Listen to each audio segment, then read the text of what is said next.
نحمده ونستعينه ونستغفره ونعوذ بالله من شرور أنفسنا ومن سيئات أعمالنا من يهد الله فلا مضل له ومن يضلل فلا هادي له أشهد أن لا إله إلا الله وحده لا شريك له وأشهد أن محمدا عبده ورسوله الذي لا نبي بعده اللهم صل وسلم وبارك على سيدنا محمد بن عبد الله وعلى آله وأصحابه ومن تبعهم بإحسان إلى يوم القيامة أما بعد أيها الحاضرون اتقوا الله حق تقواه فإن الله يحب المتقين. قال الله تعالى في القرآن الكريم أعوذ بالله من الشيطان الرجيم بسم الله الرحمن الرحيم يا أيها الذين آمنوا اتقوا الله حق تقاته ولا تموتن إلا وأنتم مسلمون.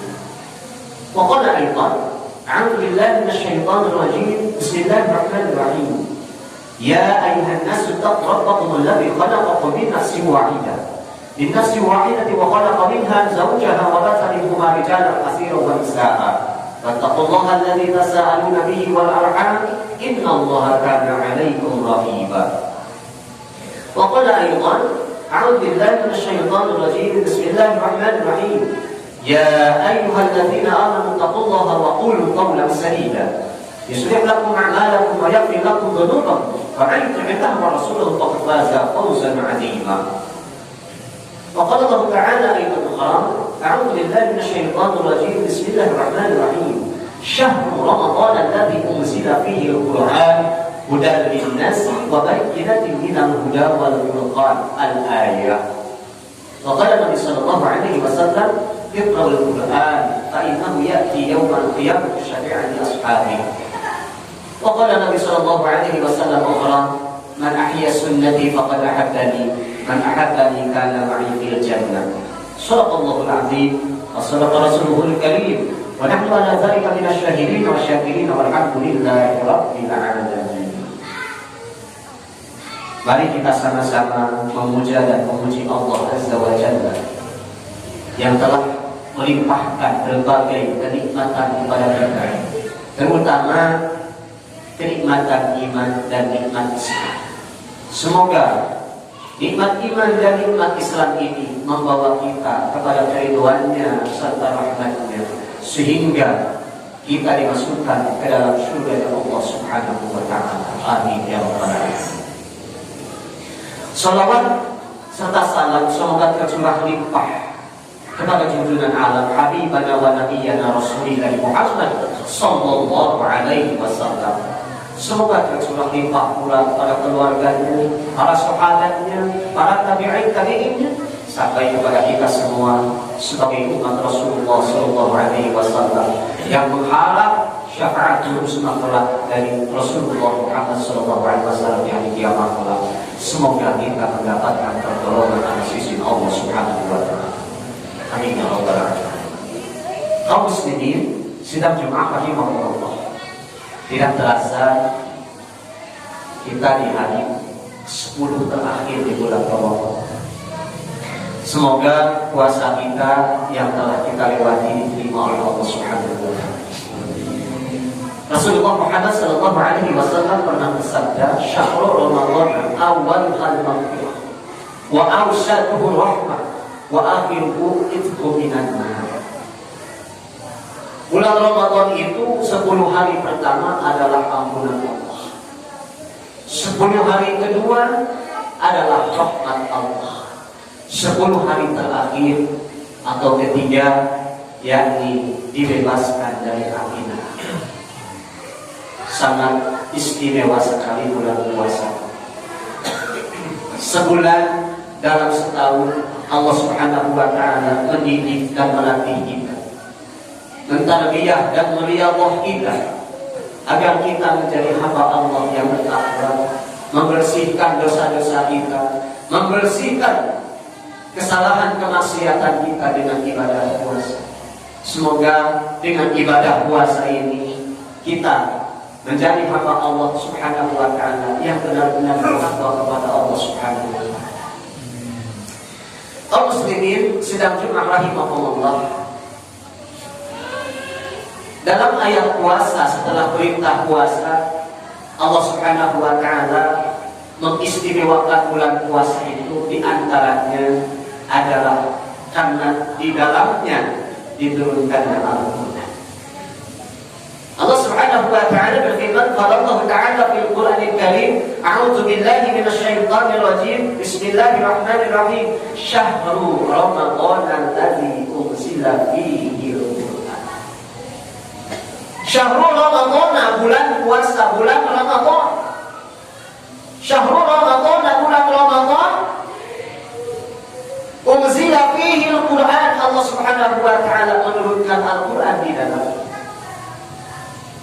Maka selalu diingatkan oleh Allah Subhanahu wa Ta'ala dengan bulan puasa, dengan bulan Ramadan, akan kewajiban kita semua mengingat terus-menerus bahwa Allah Subhanahu wa Ta'ala menurunkan Al-Quran.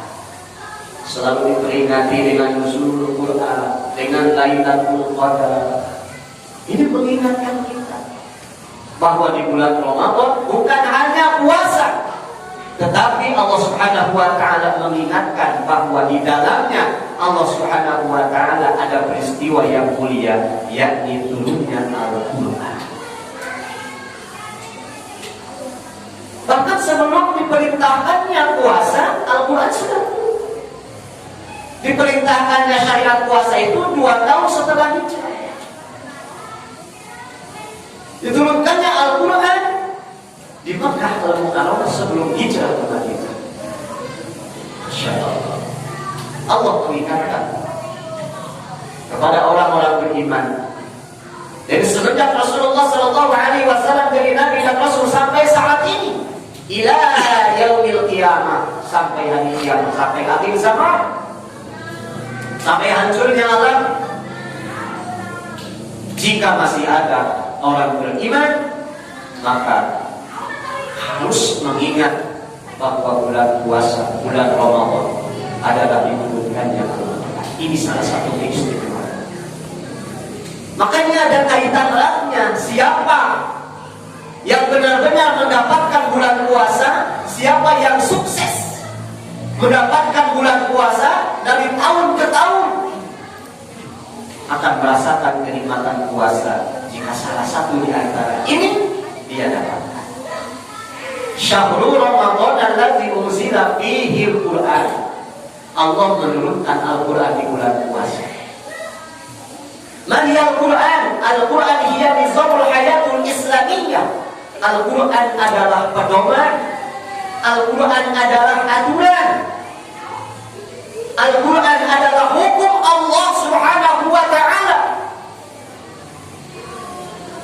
untuk hamba-hambanya agar tunduk patuh kepada Allah Subhanahu wa Ta'ala, agar terwujud kehidupan yang Islaminya, nizamul hayatul islamiyah, kehidupan yang damai, kehidupan yang tenang, tentram, selamat di dunia, bahagia di akhirat.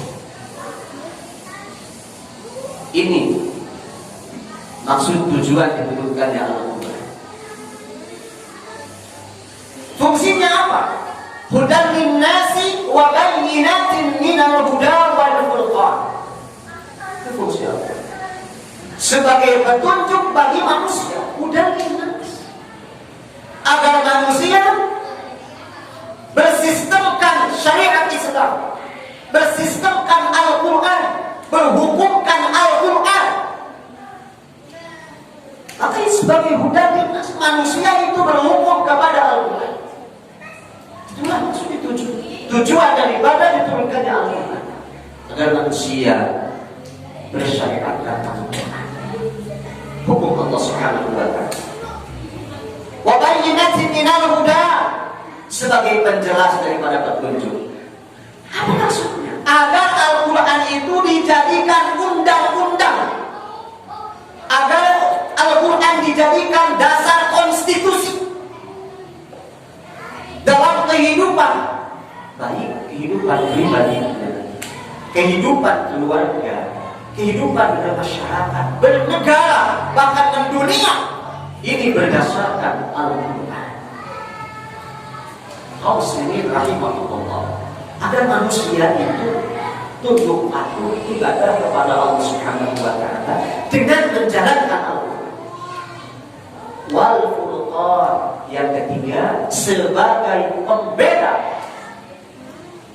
mana yang iman, mana yang kafir, mana yang tauhid, mana yang syirik, mana yang zalim, mana yang adil. Pembeda. Maka dengan Al-Quran diseleksi manusia, mana yang taat, mana yang bermaksiat, mana yang patuh kepada Allah Subhanahu wa taala, dan mana yang membangkang kepada Allah Subhanahu wa taala. Maka sebagai sistem Al-Quran itu akan menseleksi siapa di antara manusia yang beriman kepada Allah Subhanahu wa taala dan yang ingkar kepada Allah Subhanahu wa taala. Kaum muslimin sidang Jumat rahimahullah, di sini tolak ukurnya adalah Al-Quran sebagai Al-Quran. Maka Allah Subhanahu wa taala mengutus para nabi dan rasulnya dengan maksud dan tujuan agar menzahirkan agama Allah Subhanahu wa taala di muka bumi ini, meskipun bertentangan dengan penguasa-penguasa yang zalim, penguasa-penguasa yang kafir. Lihat contohnya, Nabiullah Ibrahim alaihissalam bertentangan dengan Raja Namrud. Lihat Nabi Musa alaihissalam bertentangan dengan Fir'aun. Lihat Nabi Rasulullah Muhammad sallallahu alaihi wasallam bertentangan dengan Abu Jahal. Sama. Kenapa? Karena Namrud, Fir'aun, Abu Jahal itu tidak menegakkan hukum Allah Subhanahu wa taala dalam kekuasaan. Kaum muslimin sedang Jumat rahimahullah, bagaimana Allah Subhanahu wa taala menghancurkan kaum Ad, kaum Samud, kaum-kaum sebelum kita, dikarenakan masyarakatnya enggan berhukum kepada hukum Allah Subhanahu wa taala. Bagaimana Allah Subhanahu wa taala menghancurkan keluarga Abu Lahab dikarenakan suami istri tidak tunduk kepada Allah, bahkan menjadi musuh Allah dan Rasulnya. Tabbat yada Abi Lahab wa tab, ma aghna anhu maluhu wa ma kasab, sayasla naran dhata lahabin wa imra'atuhu hammalatal hatab, fi jidha hablum min masad. Ini contoh keluarga suami istri yang menentang Allah dan Rasulnya, yang ingkar kepada Allah dan Rasulnya. Kaya Abu Lahab, tapi kata Allah celaka, tabbat yada, celaka kedua tangan Abu Lahab, celaka perbuatan Abu Lahab. Maka dengan dua bangsa dan apa-apa kekayaannya serta apapun perusahaannya itu celaka, itu hancur. Kenapa? Abu Lahab dan imra'ahnya dan istrinya bekerja sama menghancurkan Allah dan Rasulullah, menghancurkan, memusuhi Rasulullah Muhammad sallallahu alaihi wasallam dalam menegakkan al-Islam, menegakkan Al-Quran sebagai hukum dalam kehidupan manusia. Rasulullah Muhammad sallallahu alaihi wasallam bisa saja tidak meneruskan perjuangan Islam, tidak menegakkan aturan Islam, tidak berdakwah, tidak berjihad di dalam Islam. Ada bergaining politik oleh Abu Jahal. Muhammad hentikan dakwah. Dakwah mana? Dakwah tauhid wa syar'i. Dakwah mentauhidkan Allah Subhanahu wa taala dan manusia beribadah kepada Allah Subhanahu wa taala, agar manusia bersyariat kepada Allah Subhanahu wa taala, kepada hukum Allah Subhanahu wa taala.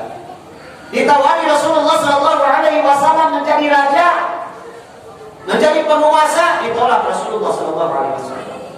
Rasulullah SAW ditawari harta yang banyak, ditolak Rasulullah SAW. Ditawari istri atau wanita cantik, ditolak Rasulullah SAW. Karena bukan itu. Islam bukan untuk berkuasa. Islam bukan untuk mencari kekayaan. Islam bukan untuk melampiaskan hawa nafsu. Semata-mata Islam hanya untuk takut tunduk patuh kepada Allah Subhanahu wa Ta'ala. Maka inilah hakikat daripada diturunkannya Al-Quran, agar manusia itu tunduk patuh, sami'na wa ata'na, tunduk patuh kepada Allah Subhanahu wa Ta'ala. Mari kita tafakuri berbagai ibadah kepada Allah Subhanahu wa Ta'ala. Itu hanya untuk melatih dan mendidik diri kita agar senantiasa kita taat kepada syariat. Jika kita dari sholat ke sholat, dari puasa ke puasa, dari zakat ke zakat, dari haji ke haji, tidak tunduk patuh kepada syariat, apakah berbuah? Apakah ada jejak daripada kita datang kepada Allah Subhanahu wa Ta'ala? Jadi dari sholat ke sholat, dari puasa ke puasa, dari zakat ke zakat, dari haji ke haji, ibadah yang kita lakukan, baik yang fardu maupun yang sunnah, itu semakin taat kepada Allah Subhanahu wa Ta'ala. Semakin rindu tegaknya syariat Islam, semakin rindu tegaknya hukum Islam. Jika dia sholat, dia puasa, dia zakat, dia haji, dia ibadah kepada Allah Subhanahu wa Ta'ala, tidak mengharapkan, tidak merindukan, tidak ridha kepada syariat Islam, maka dipertanyakan ibadahnya. Ada apa? Kenapa? Lihat puasa yang kita lakukan, kita disiplin, kita patuh. Imsak kita berhenti makan minum dan yang membatalkan. Sampai maghrib kita patuh. Dari subuh sampai maghrib kita taat kepada perintah Allah Subhanahu wa Ta'ala dengan yang namanya fikih puasa, aturan puasa, hukum puasa. Masa kepada hukum Allah yang lainnya kita tidak bertahan. Kita mencari Lailatul Qadar, kita ngantuk, kita bangun, lapar, ridho. Sedekah kita keluarkan, baca Al-Quran kita baca, tarawih kita laksanakan. Masya Allah, berjibaku dalam sebulan melatih diri agar menjadi hamba yang taat. La'allakum tattaqun, agar menjadi hamba Allah yang taat kepada syariat. Itu tak takut. Namun setelah selesai 1 bulan, tidak merindukan kepada syariat Islam, tidak memiliki kewajiban menegakkan syariat Islam, bahkan mengaji saja kita malas, bahkan datang kepada majelis taklim saja dalam mengkaji ilmu Islam kita malas. Ya Allah, ya Allah. Kaum muslimin sidang jemaah rahimahullah, mari kita evaluasi sejauh mana ibadah kita kepada Allah Subhanahu wa Ta'ala. Khusus kita fokuskan kepada ibadah puasa. Apa yang dapat merubah diri kita dengan puasa? Apakah hanya mengumpulkan kewajiban saja? Apa hanya memenahan lapar dan haus serta membatalkannya saja? Tidak membuahkan dan menghasilkan apa-apa. Na'udzubillah, summa na'udzubillah. Dan itu terus setiap tahun begitu, dari puasa ke puasa. Hanya selesai saja. Jika selesai lebaran, sudah selesai kewajiban. Tidak ada selanjutnya ketaatan kepada Allah Subhanahu wa Ta'ala. Kemana latihan dan tarbiyah didikan, pendidikan dan latihan di bulan puasa ini? Yang pada siang harinya kita melaparkan perut, kita dahaga, pada malam harinya kita bangun beribadah kepada Allah Subhanahu wa Ta'ala lelah-lelah. yang kuasa, kita masih mempertuhankan hawa nafsu kita dengan tidak menundukkan diri kita kepada hukum Allah Subhanahu wa ta'ala, tidak tergerak untuk menegakkan syariat Islam, tidak memiliki kewajiban dalam menegakkan syariat Allah Subhanahu wa ta'ala, yakni Al-Quran. Muslimin rahimahullah,